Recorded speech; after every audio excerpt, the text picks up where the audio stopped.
नमस्कार, मैं पवन कुमार। आज हम चर्चा कर रहे हैं संयुक्त राष्ट्र संघ की स्थापना, लक्ष्य, उद्देश्य, सिद्धांत और सदस्यता की। संयुक्त राष्ट्र संघ को आज के विश्व का प्रभावशाली अंतर्राष्ट्रीय मंच कहा जा सकता है। आशावादी लोगों ने तो संयुक्त राष्ट्र संघ की स्थापना के समय इसकी आत्मा में विश्व सरकार के दर्शन किए थे, लेकिन यह कोरा अतिवाद ही सिद्ध हुआ।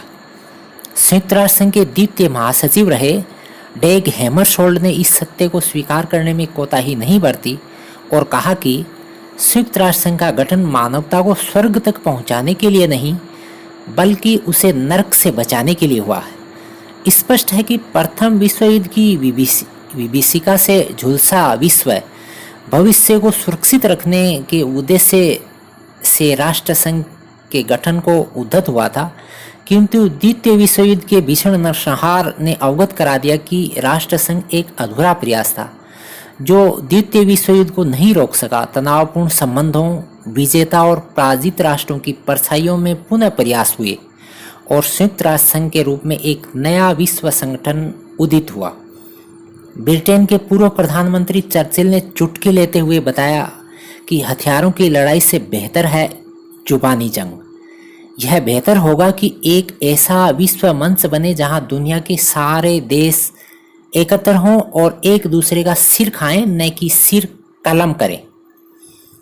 संयुक्त राष्ट्र संघ के सर्जन के बाद यद्यपि विश्व पटल पर भीषण युद्धों का संहारक नज़ारा लगातार देखने को मिला है, लेकिन युद्धों से इतर मसलों में संयुक्त राष्ट्र संघ ने प्रभावी मंच का दर्जा अवश्य प्राप्त कर लिया है। इसीलिए अनेक कमजोरियों के बावजूद यह विश्व संस्था आज भी प्रासंगिक है। दूसरे विश्व युद्ध के बाद अंतर्राष्ट्रीय शांति बनाए रखने तथा अंतर्राष्ट्रीय सहयोग स्थापित करने के लिए व्यापक अंतर्राष्ट्रीय संगठन की आवश्यकता महसूस की गई। संगठन की धारणा के बारे में विभिन्न विचार थे। एक विचार के अनुसार नया संगठन राष्ट्र संघ के समान ही होना चाहिए। दूसरा विचार था कि संगठन का स्वरूप युद्ध के बाद की अंतर्राष्ट्रीय परिस्थिति तथा अनुभवों से निश्चित होना चाहिए। यही विचार अंत में स्वीकार किया गया। संयुक्त राष्ट्र संघ की स्थापना विश्व के 5 प्रमुख राष्ट्र अमेरिका, रूस, चीन, फ्रांस तथा ब्रिटेन द्वारा समर्थन करने के बाद 24 अक्टूबर 1945 को हुई थी। इस दिवस को स्थायी रूप से संयुक्त राष्ट्र दिवस कहा जाता है।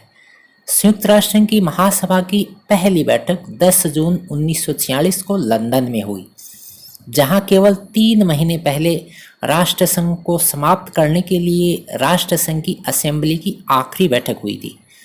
संयुक्त राष्ट्र संघ के चार्टर में 111 अनुच्छेद हैं, जिनमें इसके संगठन, शक्तियां तथा कार्यों का उल्लेख किया गया है।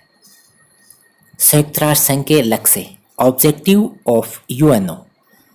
संयुक्त राष्ट्र संघ की प्रस्तावना में इसके उद्देश्य इस प्रकार उल्लेखित हैं: विश्व को युद्ध की विभीषिका से बचाना, मानव के मूल अधिकारों, पुरुष, स्त्री तथा छोटे बच्चे, राष्ट्र सभी के लिए समान अधिकार स्थापित करें, परस्पर राष्ट्रों की होने वाली संधियों द्वारा लगाए बंधनों के प्रति आदर तथा न्याय बनाए रखना, सभी की सामाजिक उन्नति तथा लोगों को बेहतर जीवन स्तर प्रदान करना। संयुक्त राष्ट्र संघ के उद्देश्य, एम्स ऑफ यूएनओ। संयुक्त राष्ट्र संघ के चार्टर में पहले अध्याय के पहले अनुच्छेद में संयुक्त राष्ट्र संघ के निम्नलिखित उद्देश्य बताए गए हैं: अंतर्राष्ट्रीय शांति एवं सुरक्षा बनाए रखना, आर्थिक, सामाजिक, सांस्कृतिक तथा मानवीय किसी भी प्रकार की अंतर्राष्ट्रीय समस्या को सुलझाना, समान अधिकारों के लिए आदर एवं मित्रता पूर्वक संबंध कायम करना, उपयुक्त उद्देश्यों को प्राप्त करने के लिए कार्यों को सुव्यवस्थित करने का केंद्र बनाना। संयुक्त राष्ट्र संघ के सिद्धांत, प्रिंसिपल्स ऑफ यूएनओ।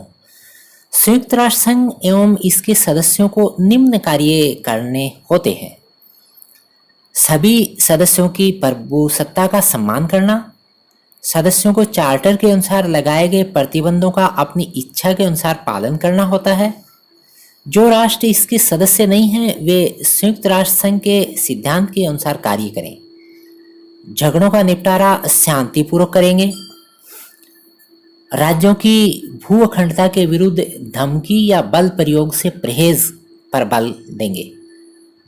सभी सदस्य संयुक्त राष्ट्र संघ को हर प्रकार से सहायता प्रदान करेंगे।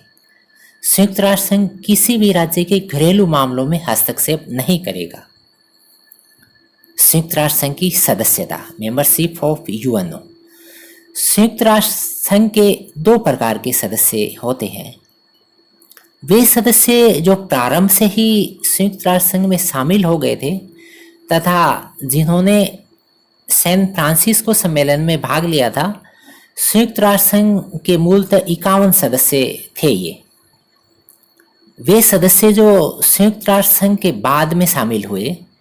इस प्रकार वे सभी शांतिपूर्वक राज्य जो वर्तमान चार्टर में दिए गए सिद्धांतों तथा नैतिक बंधनों को मानते हैं, संयुक्त राष्ट्र संघ में शामिल हो सकते हैं। संयुक्त राष्ट्र संघ में किसी भी देश को सदस्यता सुरक्षा परिषद की सिफारिश पर महासभा द्वारा दी जाती है। यदि कोई राज्य संयुक्त राष्ट्र संघ के निर्देशों का बार बार उल्लंघन करता है तो उसे सुरक्षा परिषद की सिफारिश पर उसे महासभा द्वारा निकाला भी जा सकता है। वर्तमान में संयुक्त राष्ट्र संघ के कुल 193 सदस्य देश हैं। 193वां सदस्य दक्षिणी सूडान 2011 में बना था। धन्यवाद। जय हिंद।